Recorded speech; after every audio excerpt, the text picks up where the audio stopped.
Hi everyone, my name is Eileen Burns and I'm from the Spiritual Marketing Club. So I just wanted to pop in. I wanted to share something with you. I was going to share something with my Spiritual Marketing Club members, and I thought, well, I'll create a video for you too. So we'll just sort of make it a shared video. So basically, if for those of you who don't know me, I have someone who has been studying healing and holistic wellbeing and spirituality for nearly 30 years. I started with sort of Reiki and different modalities in the early 90s and meditation and stress management and things like that. And I was someone that had, from a young age, been exposed to a lot of self-help and self-development. My dad was a self-made businessman. He had 9 children. I was the oldest, and he had a lot of interest in that. And so a lot of the things that I think that's where I started to get my interest in stress management.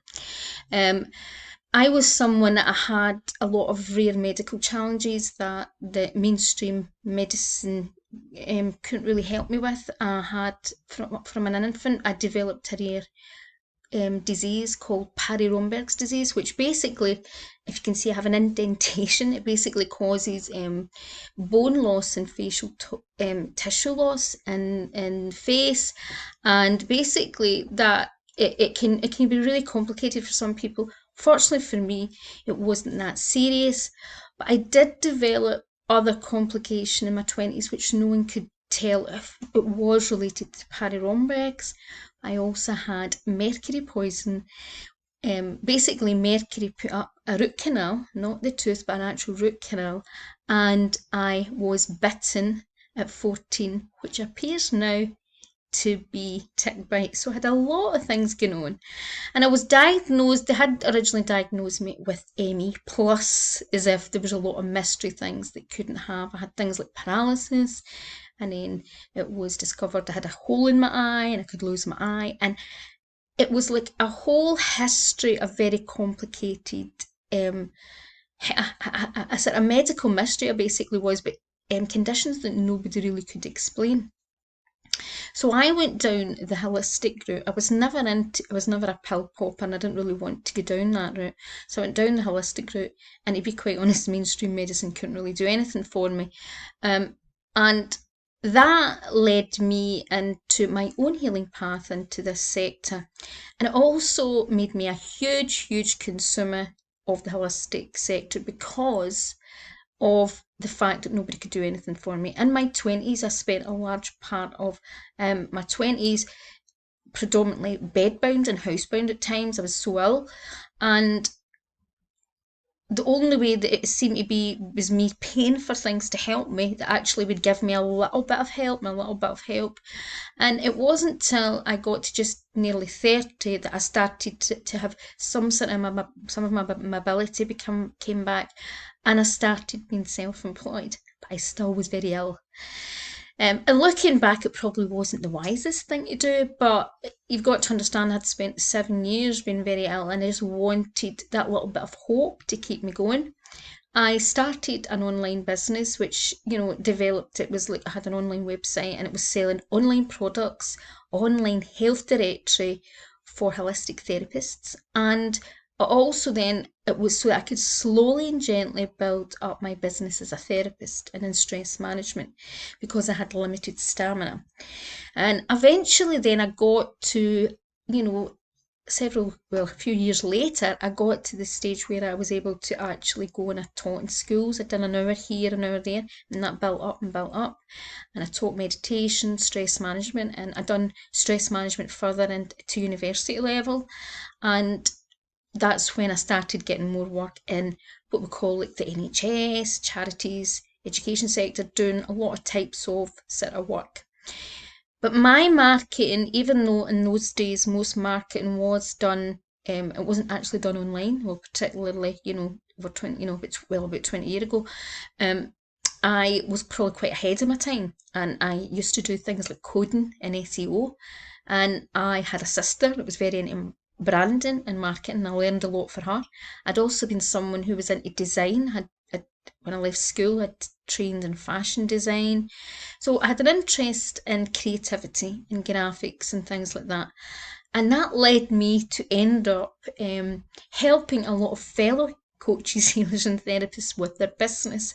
I seem to be the person the person to go to. And over the last 6, 7 years, it was funny how it happened. I had a lot of people start asking things and saying, "Oh, that person knows about the website. She knows about this," and it happened a kind of back to front way. And then I started helping people more with their marketing and their business, and that's how this sort of the Marketing Spirit online publication and the Spiritual Marketing Club started. But one of the things that I wanted to talk about today, and I'm going to try and keep it short, I'm not very good at keeping things short, but I want to try and keep things short, is that one of the biggest things that I see many holistic business and spiritual businesses owners sabotage their business is by not owning their greatness. They tend to focus on a lot of superficial things or things that they should offer that they're not really that experienced or skilled in, and they are missing their greatest power. Okay, they're missing their greatest skills. Now, some of those great skills is actually sometimes the things that you don't think. Sometimes it can be a personality trait and so many things. And that's why I love archetypal marketing and spiritual marketing. And this is a lot of the things that I use in the Spiritual Marketing Club membership, which is not just a marketing space. It's a space where I help people grow and help them really own their gifts. Because a lot of people, come into this sector and they actually miss their gifts and they actually miss what they really should be offering. So this is the kind of things we help people with. But taking you back about owning your gifts, think about it this way, if you go to even a doctor or a nurse, I know when I go to a doctor or a nurse, I want, particularly a doctor, I want the best specialist or the person that's going to help me and really know about the challenges that I have. And I want them to listen. I want them to have the right skills and the right experience. A coach, healer, therapist is no different. But we are very much, sometimes when you've been down the holistic route, for various reasons, you can end up being a jack of all trades. I was a bit like that. I had studied healing. I had been someone that while other people were out working and I was very ill, I'd done everything I could to study, okay? And then as soon as well, I went and done other courses. I'd done distant learning college courses that were still accredited. I had an adjudicator that came in the house, but I still wanted to do things the proper way. So I went on and I'd done some things to university level, open university level, and I'd done other courses, in proper training. And the reason I did that was I was someone that, through my own life experience, even though I loved holistic well-being and I believe in a more natural way to get well, I also seen a lot of discrepancies in our sector where we tend to view that sometimes that the mainstream medicine is mostly negative and that they do harm, and that the holistic sector does not do harm, where actually my experience was very different. I could actually say almost half and half. There was really good healers, coaches and therapists, and I'm not saying they were bad, they were naive, not experienced or not aware enough, and that in many areas caused me harm. And I probably will write a book one day, and it's one of those things, should I write the book? Because I love this industry, and I think this industry in some ways does get a bad name sometimes, and it doesn't get a great reputation in some sectors, and some things can be looked at as quackery. But I understand that element as well, because I've been on the receiving end of people not having the awareness. And what I recognised even as a healer, I started as a healer, a lot of things are not taught in healing about things even simple as creating codependency issues, boundaries and all sorts of things, and a lot of naivety from training schools and healers who have a very limited perspective of things, which leads to all sorts of dangerous practice. And one of the things that I say to my own students, I have a part-time online stress coach training in school, as I always say, you don't know what you don't know. And I see this so prominent in our sector. And what my advice to you is, if you're trying to grow your business and grow your marketing, is own your greatness. Focus on your greatness. Stop trying to just offer what everybody else is offering, or because you see someone offering, you think you can do that. I see this all the time, and I'm a trained coach, and I trained in coaching in different levels, and then I've done it to university level, and I studied life coaching and spiritual coaching. But I was, just going to talk about, just for a moment, coaching. I actually, over the last 5 or 6 years, had so many awful experiences with coaching, it's actually put me off. And I've had a lot of students ask me to offer actually coaching training now, even though my school is called Stress Coach Training. It's not, I was a stress coach, that was my name for many years, and it's meditation, relaxation therapy, and stress management, and it's not coaching, and I have reasons. Because I see a big thing in the coaching sector, and a lot of people offering coaching and putting very inflated prices on things. They're not really that skilled, and they're not really that experienced, and they're not really that good. And actually, you don't want to give someone a bad review. You would rather just not give them a review. I've had a lot of experiences over the last 4 or 5 years where people promising the world and delivering absolutely very little. And unfortunately, we're becoming into an era of that, where everyone thinks they can be a coach, or everyone thinks because they've done a couple of months course in this or that, that's what they're an expert in, which is really not the truth. Often when we go down this sector, we can try different things. We may be really interested in them, but it doesn't mean that that's where a great niche is. And also, I know to be a master and an expert takes many, many, many years of, refining your skills, working with clients and getting better. But it all starts with your greatest passion. Don't just offer your clients just anything that you can offer, or because you think that you could offer a bit like this.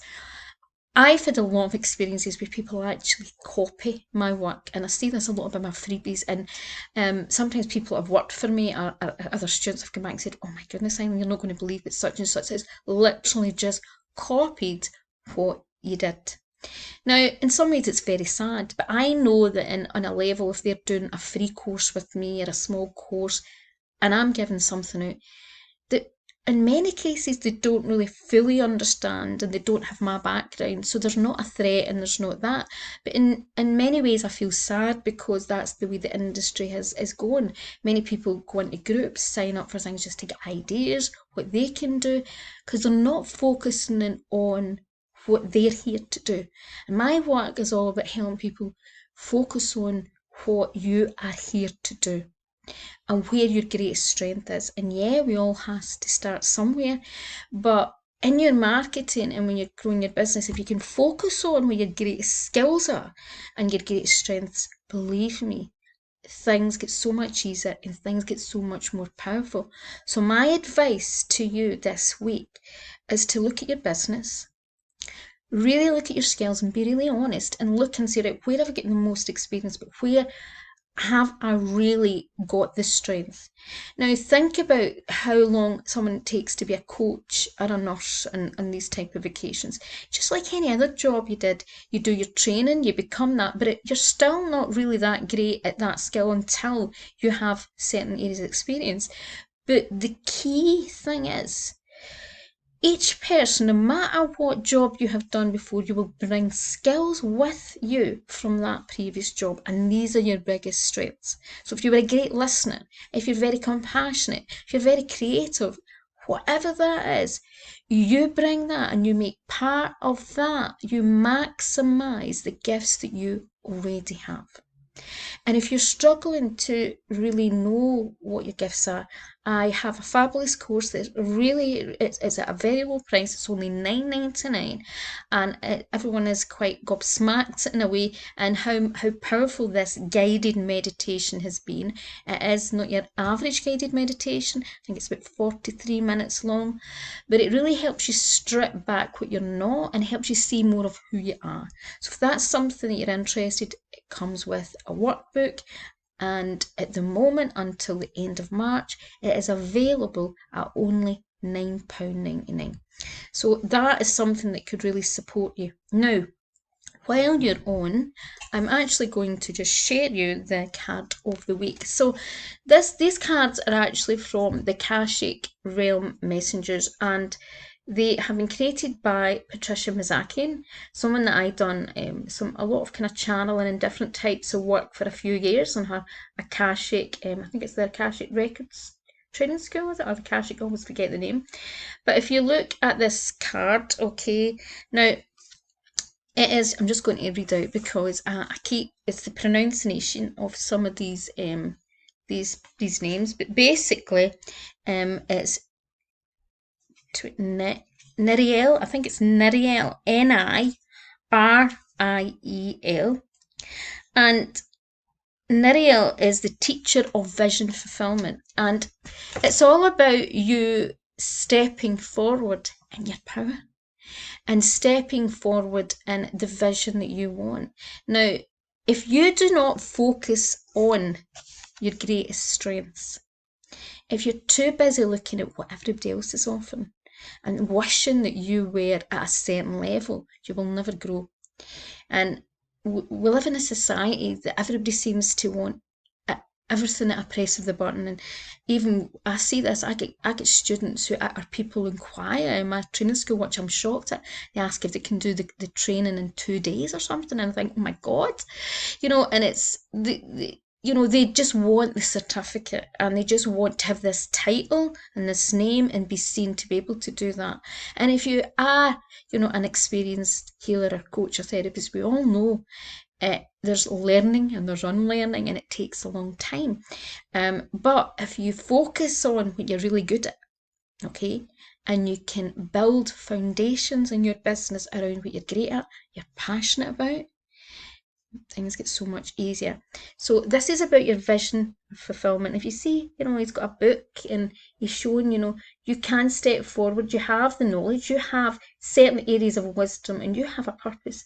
Every single one of you have a purpose, okay? But you have to keep the vision in mind, and you have to be careful that you're not getting distracted. Business, like everything, takes time. Okay, and it's not instant success. It takes time to nurture your audience. It takes time to trust the audience, to trust and to understand you. And one of the things that I help people in the Spiritual Marketing Club is really help people, I suppose, make their marketing very personable and make it that it's spelling out what they do in the essence of that person, okay? Now, if you are offering wishy-washy offerings, and what I mean by that, if you're just doing, okay, they've done that, I think I can do that, or let's do a little self-care, or let's do this, or let's do that, or let's do a little bit of stress management, or let's do, I could do a meditation. If you approach it like that, you're not taking your business seriously. You're not focusing on the products often that your clients want. Remember, you have to offer your greatest skills to make yourself, stand out for the crowd. You've got to, those gifts and skills can be your natural abilities, okay? But you also have to be able to offer products and services that your clients need and want. Okay, if your clients don't need and want them, there is no point. And I see a lot of people putting a lot of attention into small things that they've not really got that much experience in, and that's fine for lead magnets or small things that you can support your audience with, but it's all about owning your greatness. Why would you want to do the mediocre when you can be great, when you can own the things that you're absolutely brilliant at? Now, if you are at the moment struggling and saying, but I'm not really sure what I'm good at, I don't really know, again, get in touch and book a one-to-one session with me and we can explore that. But start even with the Identify Your Soul's Gift course, okay? And this is all about your vision, okay? And it's a reminder that we all have to have a vision, a certain amount of vision, or an idea of where we want to go, okay? And it's with that vision that you take yourself forward. If your vision is all over the place, okay, and then you're too busy, distracted by the sort of, I'll just do this the now, things don't tend to work. Now, I'm a great believer that other than having a vision, you should be open to other possibilities and synchronicity, and not have your vision so closed that you actually then miss other opportunities that are coming your way, or even better opportunities. So there is a mixture of that, okay? But it really is important for you to move forward. And I'm just going to because I forgot already what some of the things I was going to say about the vision of fulfillment. Oh yeah, okay. So Niriel supports forward movement. He keeps things in flow and transmutes stagnant energy into a driver of action and vision fulfillment. So any of you who are feeling stuck at the moment, okay, this helps you pivot forward. But a lot of people ask me, I mean, I've had lots of disablements and lots of challenges, and even like over the last 3 years, I'm getting a lot better, even maybe the last 3-4 months. But I had a lot of motor skill problems, fine motor skill problems, had speech problems, had all sorts of problems with my teeth, where I've had broke plates and all sorts of things. And it's been a constant thing. And a lot of people are always surprised that I still keep going. How do you manage? How do you do? I always find ways to adapt, right? And I'm lucky because of my life story, I've been able to adapt to lots and lots of situations. But when I have something in mind and I know in my heart, I'm quite, how could you say, service driven. I wake up each day and I try and like to be guided where I'm supposed to serve, and that's where I work. I work very from the heart and I work to be of service. I focus on what I'm good at and how I can share my gifts. How can I share those gifts that I've learned how to do where I think they can help others? And that, see, if you approach your business from that, things get so much easier. And what also it does, it helps stop that stagnant energy, okay? Yes, I have some days that things go, and usually it's the days that I've pushed myself too much, or that something I'm not been looking after myself, and then things start to, go a wee bit. But when things are coming up, sometimes it's about remembering your why you're doing this in the first place, and focusing on that greatest element, that part of you that wants to serve. And it has to be a service not just about martyrdom and in there, because I've been there, but a service where it really, really lights you up and you've got power in your belly. If you're struggling to feel that power, listen, get the meditation, or book a session, okay? But remember, sometimes it's underneath the things that you think you should be doing, even with your therapies, even with your coaching, even with your healing. Some of us were trained in the old school that had set ways how things were done. And we maybe have a set of skills and we think, that's not working for me, and it doesn't work for my business model or work for my situation. I've had circumstances. I'm housebound because of extreme noise sensitivity that triggers seizures. Can't go out and do lives. I have to be careful of the type of sessions that I do, just in case I get feedback. But I adapt my business, and I have adapted my business to suit me and to suit my gifts, my abilities, and also to minimise the weaknesses. And that's what growing a business and about even building your marketing is all about, is about building on your strengths, letting your audience see your strengths of what the things that you can really help them with, the things that you know you can help them with, and then you've got to be able to show them a little vulnerability, a bit of a humanness aspect, and that's where archetypes come in. So have a wonderful week and make sure that you own your power and think about that vision fulfillment, where a vision only happens as we take the steps forward. And it's not about rushing the process. A lot of people sabotage their business by rushing it or expecting it to go, to happen too quickly. Some people ask me things like, I'm really struggling, I can't get any money in at the moment, and the business is really struggling. Now, sometimes some people have to go and get part-time jobs. It makes life a lot easier. It means you can actually spend the other time when you're focusing on your business, you're in less stress and in less fear. Okay, as long as you have your vision and you're taking steps towards that, that's all it's about. But I believe that we're all here to do more of what we love, do more of what we're here to do, living a life and part of our soul purpose, and and that is what it's all about. So get back and try and tap into that greatness, because every single one of you have your own greatness. It's just about sometimes finding it, and it's sometimes getting past any limitations or perceptions, but own your greatness. Bye for now.